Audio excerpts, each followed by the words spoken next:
विद्यार्थियों, आज मैं आपको दशमांश चक्र के बारे में कुछ बतलाता हूं।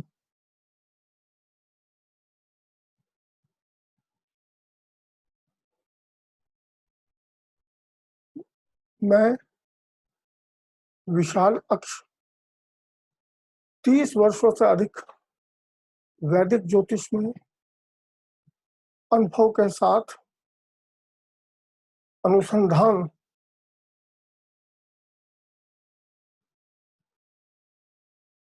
का भी अनुभव रखता हूं। मेरे द्वारा वैदिक ज्योतिष पर किए गए शोध पर आधारित कुछ जानकारियां आप लोगों के साथ साझा करता हूं।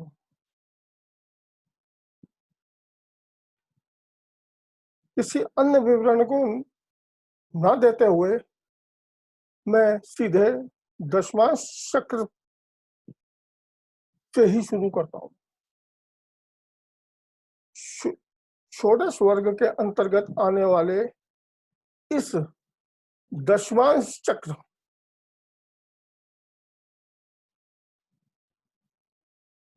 को भगवान पराशर ने संक्षिप्त रूप में पराशर होरा शास्त्र में वर्णित किया है। और ये बृहत पराशर होरा शास्त्र भगवान पराशर के शिक्षाएं उनके शिष्य मैत्रेय को दी गई हैं एक संवाद के रूप में। वर्ग भेद अध्याय में दशमांश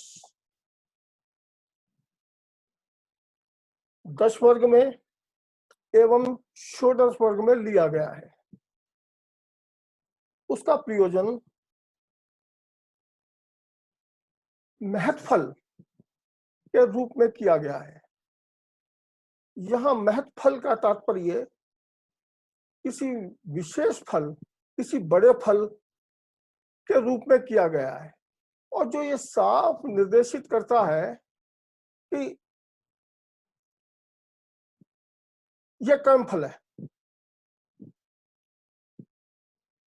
तो दशमांश का एक कर्म फल को जानने के लिए प्रयोग वैदिक ज्योतिष में आचार्य करते रहे हैं।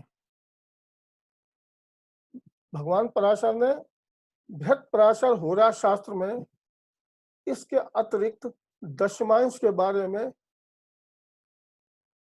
कोई अन्य जानकारी नहीं दी है, जिससे हम यह पता चला सकें कि इस चक्र का, इस दशमांश चक्र का हम किस तरह उपयोग कर सकते हैं।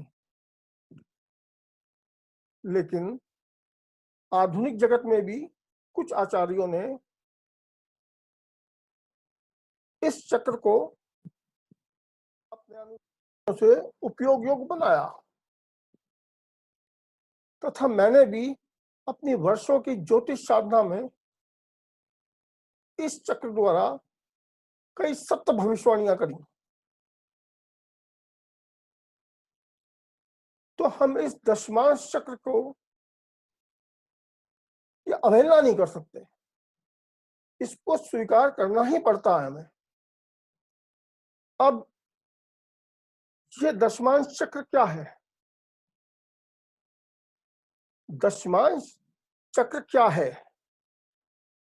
दशम अंश यानी एक राशि जो 30 अंशों की मानी गई है, उसका 10वां हिस्सा, उसका 10वां भाग।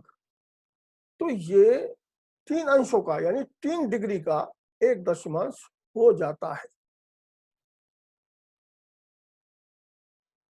अब चक्र निर्माण कैसे किया जाता है? तो इसके लिए भगवान पराशर ने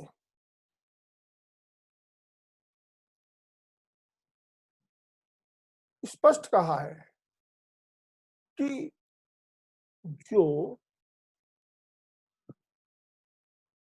विषम राशि हैं, यानी ऑड साइंस, यानी 1, 3, 5, 7, 9, 11, इसमें गणना उसी राशि से होगी। और जो सम राशियां हैं, यानी इवन साइन, जैसे 2, 6, 8, 10, 12, इसमें नवी राशि से गणना होगी। तो इसमें स्पष्ट है, यदि आप देखें तो 0 से डिग्री तक पहला दशमांश है। इसमें जो गणना है मेष का मेष से हुई है, 1, 2, 3, ये मेष राशियों से गणना है। वृष में जाओगे तो वृष से नवी राशि यानी मकर से गणना हुई है, 10, 11, 12, 1, 2, ये देखिए। ऐसे मिथुन में मिथुन से गणना हुई है, कर्क में उससे नवी राशि मीन से गणना हुई है।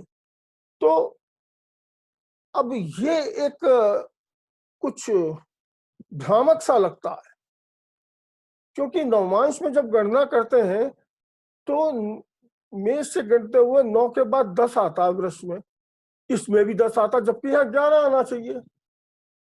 लेकिन ताजिक नीलकंठी में तो ये 11 से ही शुरू होगा वृष से। तो जैसे नवमांश चक्र में गणना होती है, ताजिक नीलकंठी में जो दशमांश का दे रखा है वो वैसा ही होगा जैसा नवमांश में होता है, उसमें कोई भ्रामकता नहीं है। लेकिन अनुभव के आधार पर जो दशमांश भगवान पराशर ने दिया है उसी से फल ठीक निकलते हैं। अब ये सोचने वाला विषय है कि भगवान पराशर को ऐसा दशमांश विधान देने का की जरूरत ही क्यों पड़ी? हम ऋषि मुनि कृत ग्रंथों पे सवाल नहीं उठा सकते, हम उसे समझने का प्रयत्न कर सकते हैं। ये दशमांश चक्र जो भगवान पराशर ने वर्णित किया है उसका तात्पर्य कर्म फल से है, और बिना पिछले जन्म के कर्मों के इस जन्म के कर्म भी सिद्ध नहीं होते, ना ही इस जन्म के कर्मों के बिना पिछले जन्म के कर्म सिद्ध होते हैं। तो यहां पर भाग्य की भी जरूरत पड़ती है, यहाँ पे भाग्य की भी जरूरत पड़ती है। तो गणना वृष राशि से, भाग्य हुआ नवम राशि यानी कि मकर। अब ये एक बड़ी विचित्र सी बात है, ये एक बड़ी विचित्र सी बात है। इसको समझने के लिए हमें वराहमिहिर आचार्य वराहमिहिर के ज्ञान को, उनकी उनकी खोज को, उनकी उनकी रिसर्च को या उनके अनुसंधान को भी लाना पड़ेगा काम में। उन्होंने कहा है कि जो मकर लगन वाला जातक भाग्यवान होता है, तो यहाँ इसका किसी कहीं ना कहीं चीज आ जाती है कि वृष का जो गणती है दशमांश की वो मकर से शुरू होती है, क्योंकि ये दोनों मेष और वृष जो है ये दशमांश चक्र के प्रारंभ के 2 राशियां हैं। तो मेरे विचार से जो पराशरोक्त दशमांश चक्र है वो सटीक परिणाम देता है। तो जब आगे जो मेरे निरंतर अनुसंधानों पर आधारित प्रगमन यानी प्रोग्रेशंस हैं, जिनको मैंने वैदिक प्रोग्रेशंस भी कहा है या वैदिक प्रगमन भी कहा है, उसमें जब दशमांश पराशरोक्त बलि होता है, व्यक्ति को बहुत आशा, मतलब कह सकते हैं ना कि अनएक्सपेक्टेड प्रमोशंस मिलती हैं, अनएक्सपेक्टेड सक्सेस मिलती है। तो दशमांश के बिना किसी की भी कर्मयोग के संदर्भ में, जैसे वृत्ति हो गई यानी लवलीहुड, या उसके जो कर्म होते हैं उनके बारे में भविष्यवाणी करना लगभग असंभव हो जाता है।